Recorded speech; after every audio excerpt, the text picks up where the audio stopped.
Most mid-market aftermarket brands think they lose to the industry giants because of budget. Bigger warehouse, bigger catalog, bigger ad spend. That explanation feels convenient. And it's also wrong. They don't lose because they're smaller. They lose because they are less structured. And structure compounds. If you run parts brand right now, you are not short on products. You are short on leverage. You might have 4,000 SKUs, maybe 20,000. That's not small. That's real complexity. Enough to win or enough to drown. Here's what most operators miss.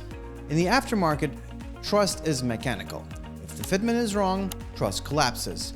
If the product data is vague, price becomes the only differentiator. And when price becomes the boss, margins disappear. The giants aren't winning because their ads are clever. They are winning because their systems are synchronized. Inventory, product data, distribution, pricing, all aligned. Structured, and they're also predictable. Now, machines can read their data. Filters can sort it, algorithms can trust it. Most mid-market brands don't have an ad problem. They have an input problem.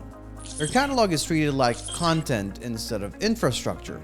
Their data is written like prose instead of engineered like code. And when structure is loose, performance feels random. You can't outspend the juggernauts, but you can outstructure them. Complexity kills amateurs, and it compounds for the pros. Now in this episode, we're going to break down how aftermarket brands turn structured data into competitive advantage. Not by adding noise, not by chasing tactics, but by tightening inputs until the system becomes predictable. So if the structure is advantage, we need to talk about where the structure actually begins. It doesn't start in Google Ads. It doesn't start in your campaign settings. It starts upstream in how your catalog is built. Now, in the last episode, we talked about ACs and PIs as infrastructure. Not theory, not compliance theater, infrastructure. Now, ACs answers a hard binary question. Does this part fit this exact vehicle configuration? And if that answer is wrong, everything else downstream breaks. Returns go up, support load increases, margins leak. Now, PIs answers the next question. What is this part? What are its physical and performance characteristics? How is it packaged? What assets support it? And how should it be merchandised? That's not catalog maintenance. That's commercial control. And here's a shift most mid-market brands haven't made yet. They treat ACs and PIs as output files. In reality, they are inputs. They are structured attributes, coded, standardized, machine-codable components that let you assemble product presentation with intent instead of improvisation. Think of them as Lego pieces.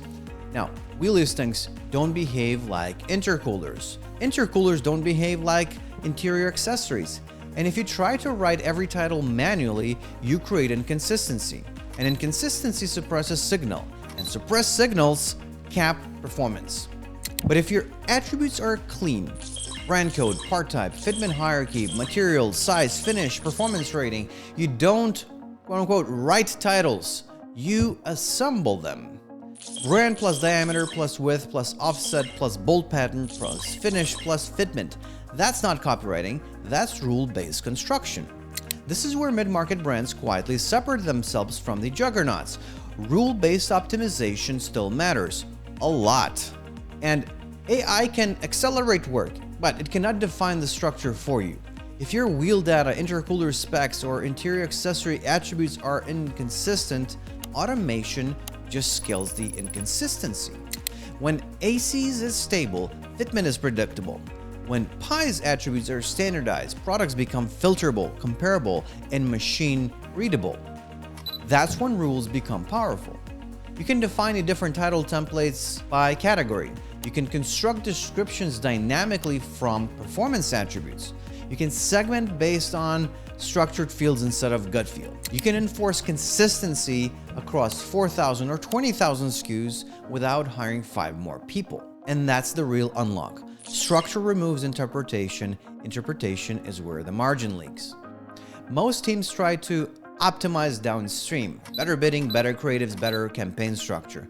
But if the inputs are vague, the system guesses. And when the system guesses, it defaults to price.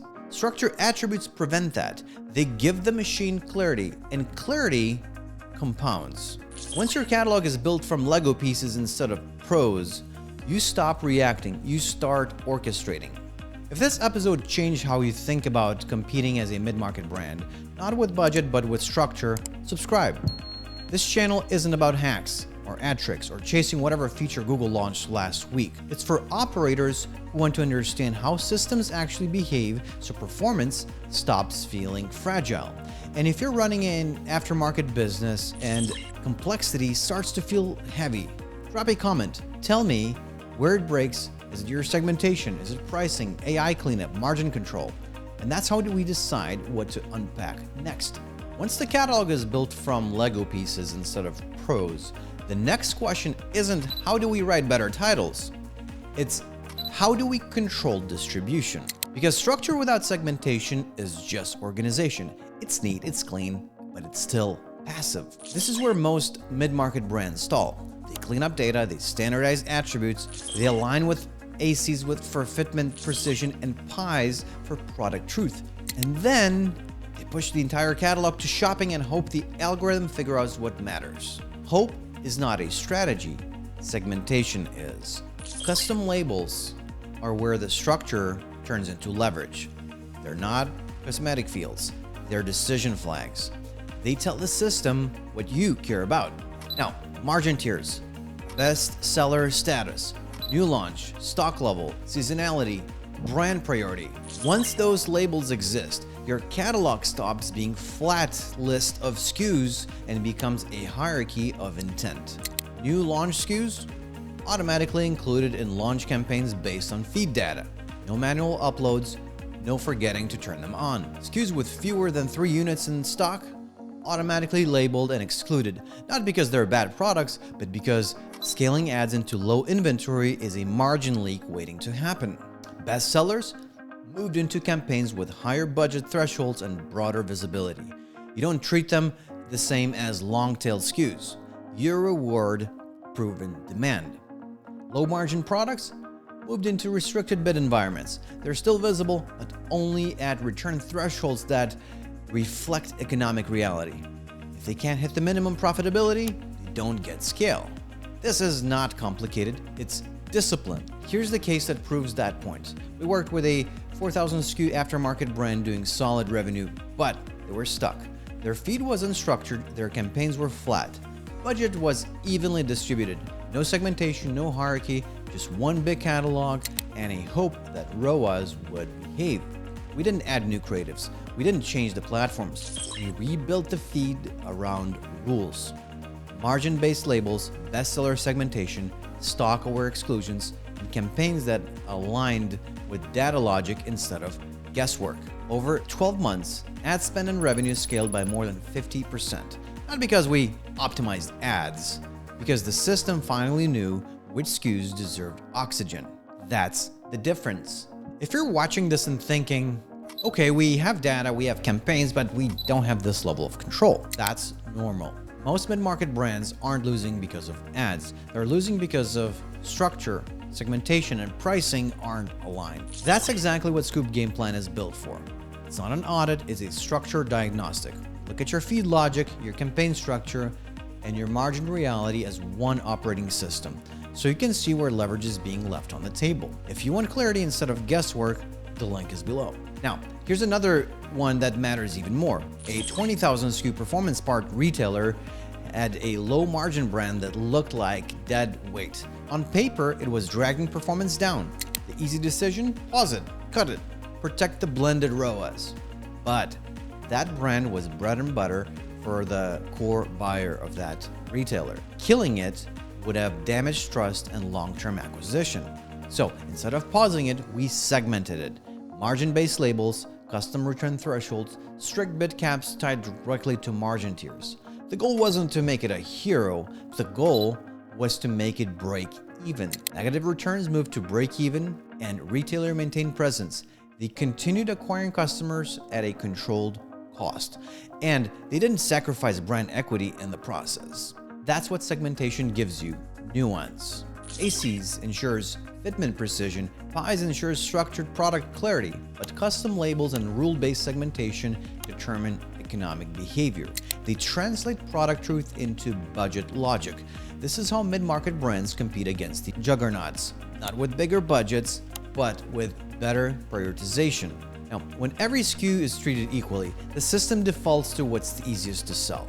When SKUs are labeled with intent, the system scales what you want it to scale. Structure gives you clarity.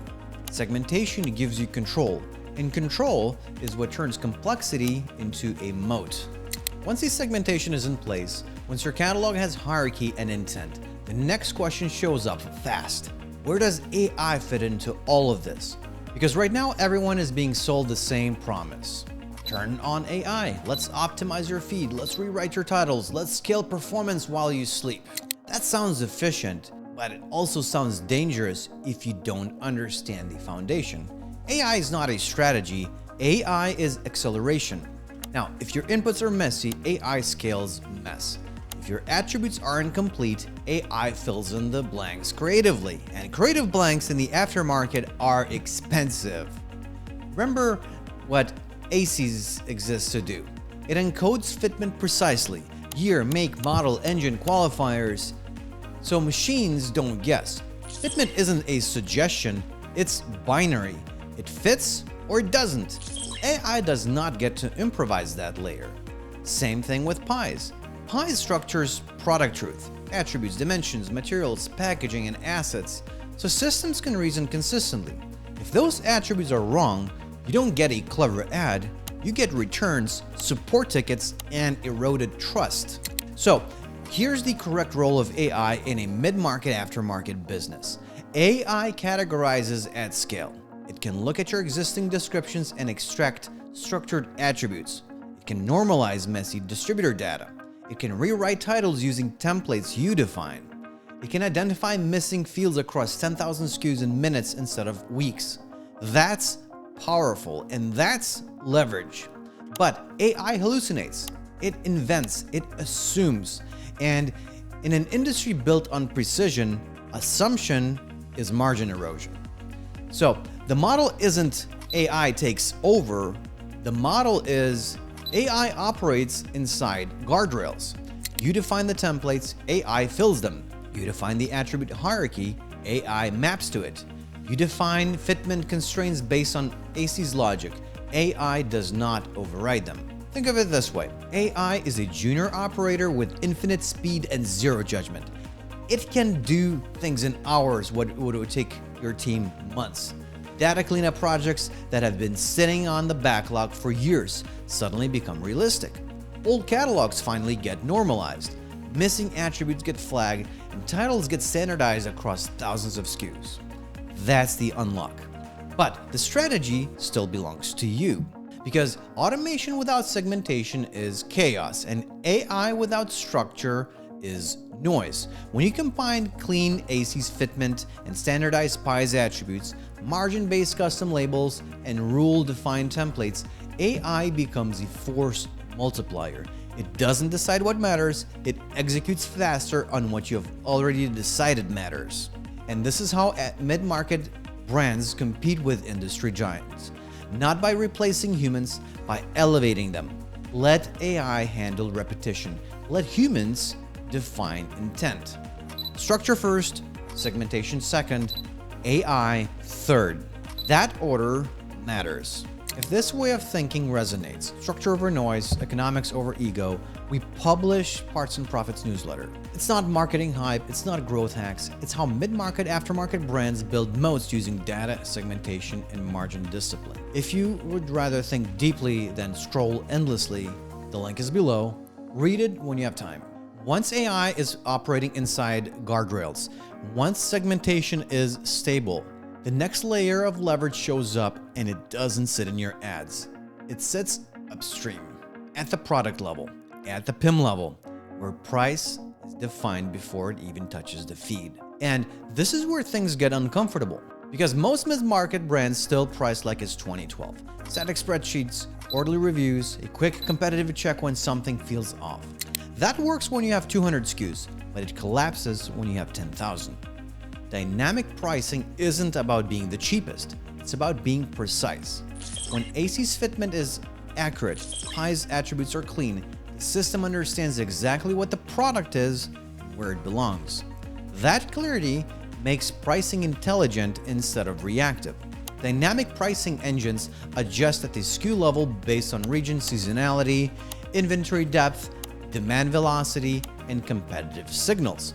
High demand, low competitive parts don't get underpriced out of habit. Commodity items stay competitive without dragging down your blended margin, and overstock moves without forcing blanket discounts across your entire catalog. So this doesn't happen in your ads, it happens before your feed is even generated. For catalogs with 10,000 SKUs or more, this isn't optional if you want control. No team can manually evaluate and recalibrate thousands of prices weekly without introducing lag and inconsistency. Humans are too slow for this. Spreadsheets are too blunt. But here's what most people miss. Dynamic pricing only works if your data foundation is stable. If fitment is sloppy, you adjust price on the wrong applications. If your attributes are inconsistent, competitive comparisons become unreliable. And if your product identity isn't structured, your pricing logic floats under unstable ground. Dynamic pricing is only as smart as the data underneath it. When implemented correctly, the impact compounds. Retailers typically see gross margin improvement in the range of 3 to 5 percentage points. Revenue growth in the first year lands in the low double digits, 12 to 18%, driven by both margin optimization and better sell-through. That's not a tactical lift, that's structural leverage. But this isn't plug and play. You don't turn on dynamic pricing and you're all set. No, you define guardrails, minimum returns, floor prices, brand protection rules, margin tiers, and then the system operates inside of those constraints. And here's the architectural point. Dynamic pricing doesn't replace segmentation. It strengthens it. Your segmentation logic determines which SKUs deserve aggressive growth. Your margin tiers define acceptable return thresholds. Pricing becomes the economic engine behind that logic, not a panic response to competitors. Industry giants don't win because they slash prices blindly. They win because pricing, inventory, product structure, and distribution are aligned upstream. Mid-market brands can build that alignment now. This is how you stop competing on price and start competing on pricing intelligence. So, structure gives you clarity, segmentation gives you control, AI gives you speed, upstream pricing gives you discipline. And that discipline is what turns growth into a moat. Now, step back for a second. We talked about structure, segmentation. We layered in AI with guardrails. We added dynamic pricing as margin discipline. And if you're running a mid-market aftermarket brand, this is where mindset shift happens. You don't just need to outspend your competitors. You need to outstructure them. Because once you have fitment precision and structured product truth, you're no longer guessing. The machine isn't guessing. The auction isn't guessing. Everything downstream becomes more predictable. And predictability is power. Most mid-market thinks their disadvantage is budget. It isn't. It's lack of orchestration. When every SKU is treated equally, the algorithm defaults to what's easiest to sell. When SKUs are labeled by margins, stock, life cycle stage, and brand importance, you are telling the system what matters. That's how complexity becomes an asset instead of liability. Think about what you actually control now. How titles are assembled by category, which SKUs get oxygen and which gets protected. You control minimum return thresholds tied to real margins and how fast data cleanup projects move because AI accelerates execution. You control pricing behavior across 10,000 SKUs without manually touching each one. That's not marketing, that's operational leverage. And here's the part that separates operators from amateurs. Complexity kills amateurs because they try to simplify it. Pros don't simplify complexity, they structure it.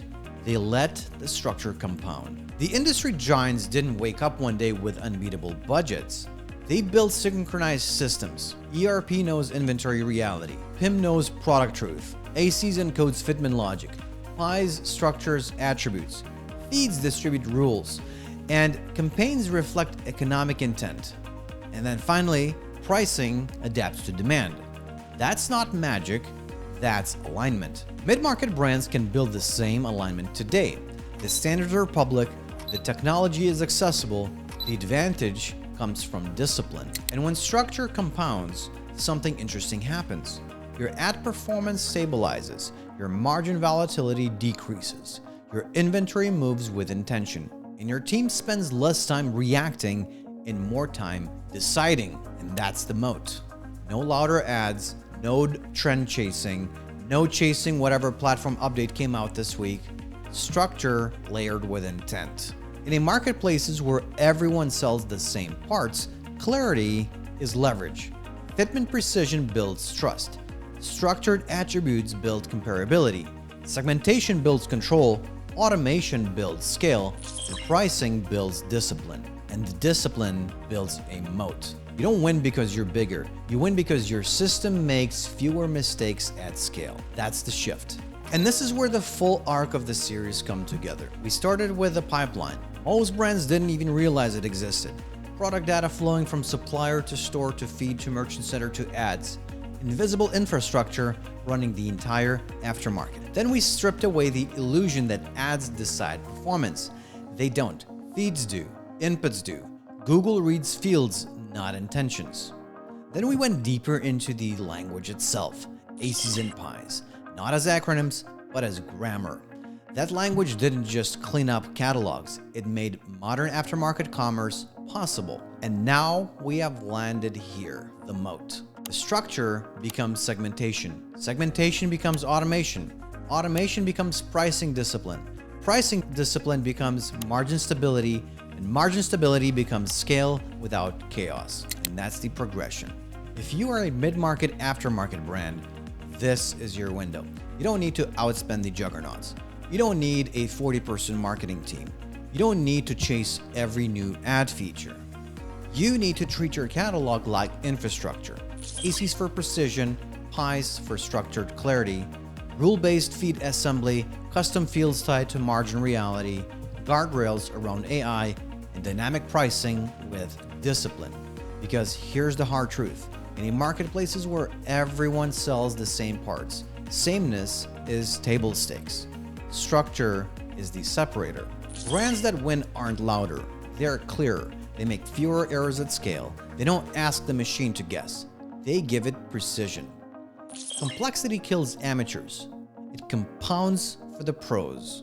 And the brands that embrace that, the ones who feed the machine with meaning instead of noise, don't just compete.